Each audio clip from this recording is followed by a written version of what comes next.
What is the Ouroboros? Emblematic serpent of ancient Egypt and Greece, represented with its tail in its mouth, continually devouring itself and being reborn. A Gnostic and alchemical symbol, Ouroboros expresses the unity of all things, material and spiritual, which perpetually change form in an eternal cycle of destruction and recreation. In the 19th century, a vision of Ouroboros gave the German chemist Friedrich August the idea of linking carbon atoms, forming the benzene ring. For example, it was believed that the universe was conceived to be a harmonic unity, so that what happened in the heavens, macrocosm, was reflected in what happened on the earth, in human affairs, the microcosm. The cosmic unity is expressed in the familiar symbol of alchemy, the Ouroboros, a serpent eating its own tail. The serpent icon may also symbolize the circulation of material in a closed vessel, the Hermetic vase. As vapors rise from the heated lower part, condense on the cool upper part, and fall back to the bottom, as above, so below. Hegel and the circles. Hegel describes his system in the Encyclopedia Logic, however, as a circle of circles. The whole presents itself as a circle of circles, each of which is necessary moment, so that the system of its peculiar elements constitutes the whole idea, which equally appears in each single one of them. Circulatory is a perennial image associated with Hermetic and mystical thought.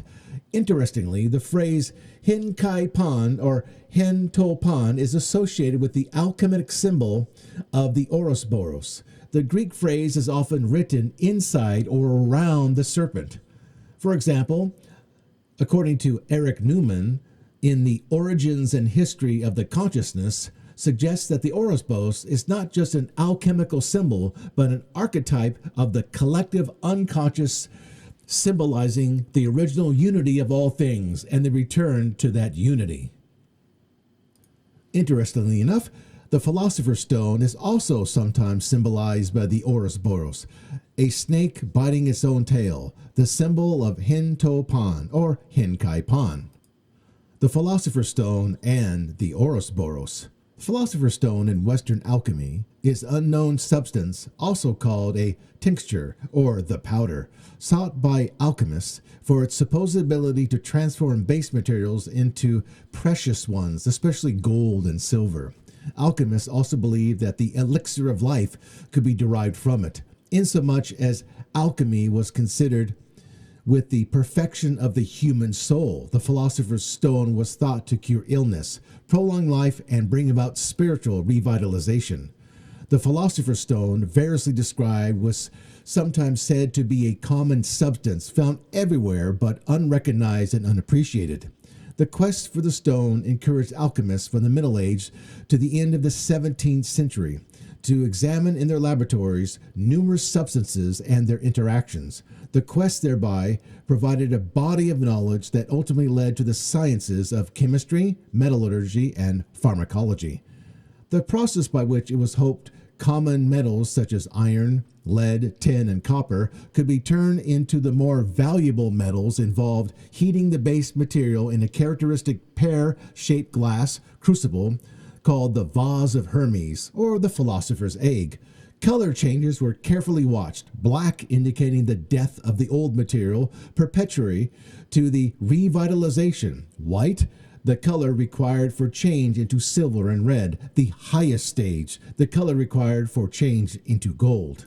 The Ouroboros and the squared circle. The Ouroboros is an ancient symbol where the metaphysical property of infinity is represented by a serpent or dragon swallowing its own tail. Its image is often used in alchemical tests. From the Middle Ages, contained within the Ouroboros is a squared circle, an alchemical symbol delineating the synergy of the four elements of matter, resulting in the creation of the Philosopher's Stone. Corpuscular Theory by Paul of Toronto. Paul of Toronto was a 13th century Franciscan alchemist. Perhaps the best known of his works is the Theoretica et Practica, which defends alchemical principles by describing the theoretical and practical reasoning behind it. He was the most influential of all medieval alchemical writers in the Latin West, was the Sum Perfectus, authored by the otherwise unknown Franciscan friar Paul of Taranto. What is important, indeed revolutionary, about this book is the author's adaptation of a corpuscular interpretation of the elements. According to Paul, the four elements, earth, water, air, and fire, exist in the form of tiny corpuscles. Corpuscles of the earth, for example, bound with one another in tight clusters to form larger corpuscles of earth. Though very tightly bonded, the original tiny corpuscles retain their identity within the larger corpuscle. These larger corpuscles of the earth then form tight clusters with large corpuscles of the other elements in various proportions to form the material of which metals and other substances consist. Because the smaller corpuscles retain their identities within the larger corpuscles, they may be called upon as a second causal or explanatory level. The properties of the given substance, a metal, for example, can be attributed either to the original tiny corpuscles or to the larger clusters. If we set aside some of the details, we have here a corpuscular theory of matter resembling that of ancient atomism, differing in that the atoms of Paul of Taranto do not represent the end process of division, but are themselves composites of still smaller entities. This is all very interesting, but its full importance becomes apparent when we examine the sort of defense given by Paul of Taranto to his theories. A single, most unremarkable or remarkable example must suffice. Defending the theory of two layers of causation outlined just above, Paul argues as follows. When the metals are resolved into their fundamental constituents by cancellation, if they were a complete resolution to the simple elements and not to certain intermediate mineral or metallic principles which are nearer than the first simple bodies, Aristotle's four elements, the metal or such and such a body would no more return from them upon its exposure to fire than anything else made up of these simple elements, and gold would no more return from gold than would stone or wood return from gold, especially since fire is a common agent, behaving alike towards all and each. But since these metals and minerals return just the same as before, it is manifest that they will only resolve to certain compounds of theirs, and not the simple elements to their prime matter, as those after said mistakenly assert.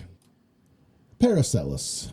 He was a pioneer in several aspects of the medical revolution of the Renaissance, emphasizing the value of observation in combination with received wisdom.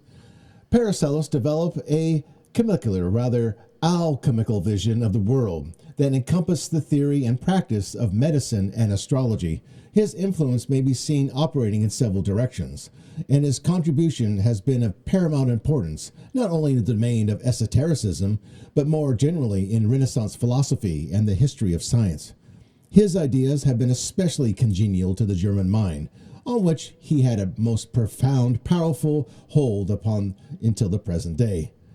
His speculations, the analogies and correspondences between macrocosm and microcosm, link to the belief that man unites within himself all the elements of the world, which, in the great book of nature, might out all of those things which in this our age God doth so richly bestow upon us.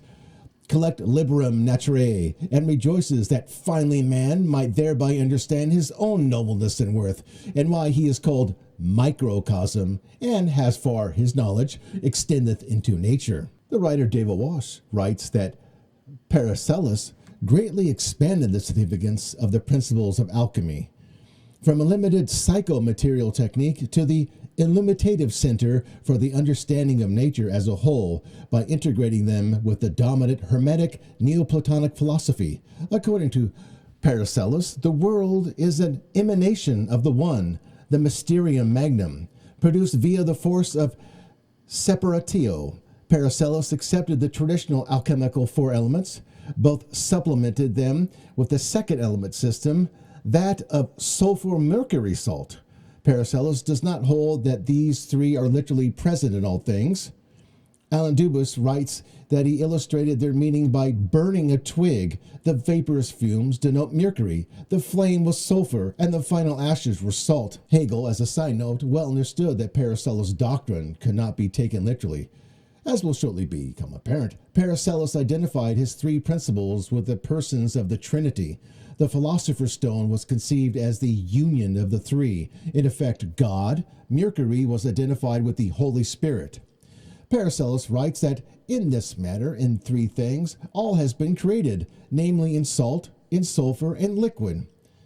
In these three things, all things are contained, whether sentient or insentient. So you too understand that in the same manner that man is created in the image of triune God, so too all creatures are created in the number of the Trinity, in the number three. Man at the center of Paracelsus' cosmos, man is the quinta essentia, who contains the spirits or essence of all other things. Thus man as the microcosm could achieve knowledge of the whole by looking within himself. Thus, in true Hermetic fashion, Paracelsus identifies self-knowledge and knowledge of the world. To know nature is to know in it terms of the being which its telos man. Man is not, however, merely a passive product of God's will, for Paracelsus holds that God created the world in an imperfect state. It's man's role to bring the world to perfection. The created world has been given over to man in order that he may fulfill it. More than that, man's original specific mission is to lead it to perfection. He has been placed in the world solely for this purpose. For Paracelsus, man has been excreted from the world as its savior, like a healing tincture drawn from a herb. Final thoughts and conclusion. In Western culture foundation rests on Greek rationality or biblical faith. Greek rationality, born from ancient Greek philosophy, prioritized logical reasoning or empirical inquiry. Biblical faith, rooted in Judeo-Christian tradition, emphasizes divine revelation and spiritual doctrines. Alongside these pillars, a third current in Western culture stands distinct, challenging pure rationality or doctrinal faith. Representing movements like Gnosticism and Hermeticism, it runs from antiquity through the counter-Enlightenment to modern neo-Marxist and postmodern thought. For example, Hegel's incorporation of dialectical process into the third current mirrored Hermeticism. His historical synthesis of conflicting ideas and dialectic is a post-Enlightenment version of the Hermetic process. In Hermeticism, the dialectic adopts a metaphysical and spiritual dimension. Rooted in Hermes Trismegistus teachings, it views the cosmos as the interconnected and unified, where opposites form a harmonious whole. The snake eating its own tail. Marxists use the dialectic for analysis, resonating with Hermetic ideas. Dialectical materialism sees history as a clash of forces leading to societal evolution, reflecting Hermeticism's focus on unity and synthesis, and portraying contradictions as steps towards a unified society. Marx casts the bourgeoisie as a demiurge, positing class consciousness as the key to liberation. The more we come to know about the Gnosis of antiquity, the more it becomes certain that modern movements of thought, such as progressivism, positivism, Hegelianism, and Marxism, are variants of Gnosticism. This finally brings us to Marxist praxis, or practice, mental transmutation. Mind as well as metals and elements may be transmuted from state to state, degree to degree, condition to condition, pole to pole, veneration to vibration. True Hermetic transmutation is a mental art, according to the Kybalion. In other words, society creates man, and man creates society through his praxis, the snake eating its own tail. If you wish to change the world, you start at the tail of the snake, because the head will always chase the tail and then consume it and then become it, grabs the tail. If you control the one, you control all. What is their goal? According to UN, the WF's goal was to shape the economy as a circle or circular economy. It's a snake that eats its own shit. It's through social reification, sharing the same mind. A much deeper level, the Hermetic level, you are attempting to raise yourself to the level of self-begotten. You are begetting yourself. When you are going through the transition process, you're climbing through the planes of existence. Who am I? Materially as a human, I am male and female. What about etherically? I can imagine myself as an avatar or whatever I want. Then you can leave the body entirely. I feel as if I'm a woman entirely. We are now in the 7th plane and can now enter the 8th, which is the plane of self-begotten. This is the Ouroboros. This is the snake eating its own tail. This image is their cross. It's one of their key religious symbols. As Hegel called it, the circle that runs back into itself, presupposing the beginning as it reaches in the end. So we're focusing here on as below, so above, not the whole thing. Why? Because we're below. That's where the action is, or the activism is. So as in society, so in man. That's as above, so below. As in man, so in society. If you want it straight from Marx, he had these concepts called praxis. That's activism. And inversion of praxis. That's consequences of activism, in a sense. Or society creates man. That's the inversion of praxis. You are socially conditioned by your society. And man creates society through his praxis or his activism. Man creates society, creates man, creates society, creates man, creates society, snake eating its own tail.